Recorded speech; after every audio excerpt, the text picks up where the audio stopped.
सुप्रभात बच्चों, प्रस्तुत है आज दिनांक 8/10/2020 का कार्यपत्रक। यह कार्यपत्रक हमारी पाठ्य पुस्तक वसंत भाग 3 के बस की यात्रा नामक पाठ पर आधारित है, जिसके लेखक प्रसिद्ध व्यंग्यकार हरिशंकर प्रसाद जी हैं। तो आइए बच्चों, पढ़ते हैं आज का कार्यपत्रक। बच्चों, आज इस कार्यपत्रक में हम अपनी पाठ्य पुस्तक वसंत के तीसरे पाठ बस की यात्रा का प्रथम भाग पढ़ने जा रहे हैं। यह हरिशंकर प्रसाद जी की व्यंग्य रचना है।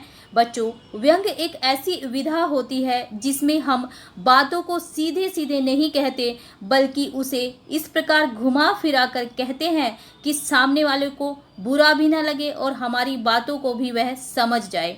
इस पाठ में भी लेखक व्यंग्य का प्रयोग करते हुए भारत की सार्वजनिक परिवहन व्यवस्था पर गहरा चोट करते हैं। आइए पाठ को पढ़ते हैं और समझते हैं।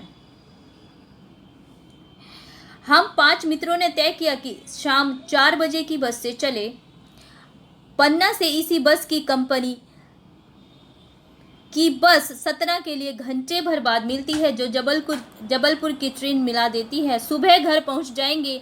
हम में से 2 को सुबह काम पर हाजिर होना था, इसलिए वापसी का यही रास्ता अपनाना ज़रूरी था। लोगों ने सलाह दी कि समझदार आदमी इस शाम वाली बस से सफ़र नहीं करते। क्या रास्ते में डाकू मिलते हैं? नहीं, बस डाकिन है। बस को देखा तो श्रद्धा उमड़ पड़ी। खूब वयोवृद्ध थी। वयोवृद्ध बड़ी आयु वाली बूढ़ी, सदियों के अनुभव के निशान लिए हुए थी। लोग इसीलिए इससे सफ़र नहीं करना चाहते थे कि वृद्धावस्था में इसे कष्ट होगा।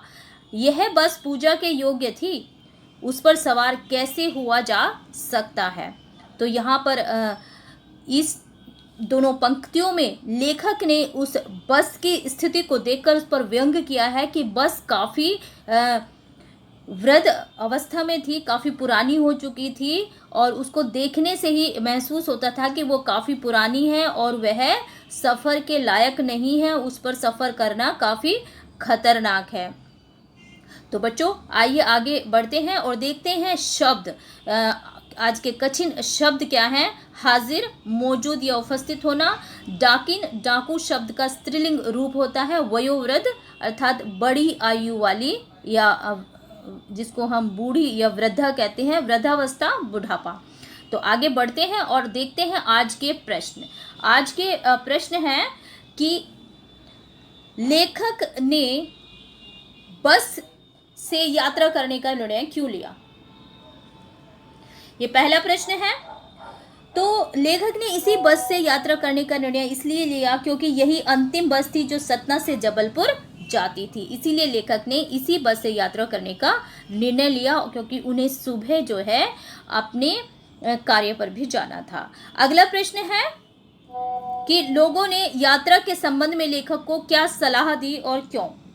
तो लोगों ने लेखक को सलाह दी कि समझदार आदमी इस शाम वाली बस से सफ़र नहीं करते, क्योंकि बस काफ़ी पुरानी है और कब कहाँ खराब हो जाए कोई भरोसा नहीं है और रास्ते में डाकू या लुटेरे भी मिल सकते हैं, तो इसलिए उसमें सफ़र नहीं करना चाहिए। आइए अगले प्रश्न की ओर बढ़ते हैं और पढ़ते हैं तीसरा प्रश्न। बस को देखकर लेखक ने जो व्यंग्य बातें कही हैं उन्हें अपने शब्दों में कहिए।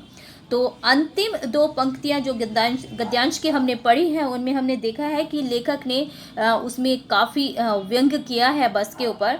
तो वह है कि बस को देखकर लेखक के मन में श्रद्धा उमड़ पड़ी, क्योंकि उनके अनुसार बस वयोवृद्ध थी, सदियों के अनुभव के निशान लिए थी, उसे वृद्धावस्था में कष्ट होगा। यह बस पूजा के योग्य थी, उस पर सवार कैसे हुआ जा सकता है, आदि शब्दों में लेखक ने बस पर व्यंग्य किया है। ठीक है बच्चों, तो आगे बढ़ते हैं और देखते हैं चौथा प्रश्न। और चौथा प्रश्न एक गतिविधि है। इसमें आपको अपनी कल्पना से लिखना है कि आपके घर में पड़ी किसी भी पुरानी चीज़ को देखते हुए मजाकिया लहजे में उससे होने वाली बातचीत का जिक्र करिए।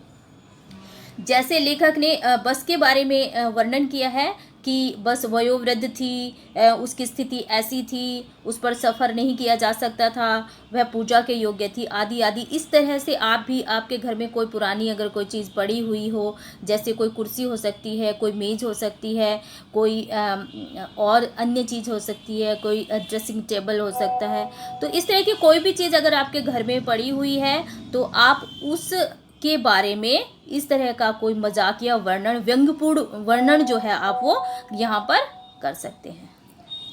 ठीक है बच्चों, तो आज के कार्यपत्रक के लिए इतना ही। मैं मिलती हूँ आपको अगले कार्यपत्रक में, तब तक के लिए आप